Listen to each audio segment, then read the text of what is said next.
வணக்கம் நண்பர்களே, பேரானது போல் வீடியோவில் காட்டியுள்ளது போன்று நமது வீடுகளில் உள்ள இன்வெர்டர் பேட்டரிகளில் அல்லது வாகனத்தில் உள்ள பேட்டரிகளில் டெர்மினல் சாம்பல் போன்று படிந்திருக்கும்.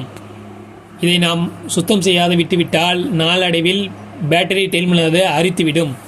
இது ஏன் உருவாகிறது, எப்படி உருவாகிறது என்பதை பார்ப்போம். இது எப்படி தடுப்பான் என்பதை பார்ப்போம்.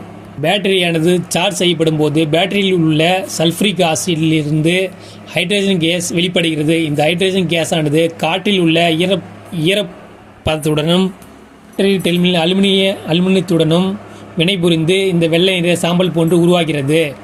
இதை வெதுவெதுப்பான தண்ணீரை ஊற்றி பிரஷை மூலம் சுத்தம் செய்ய வேண்டும்.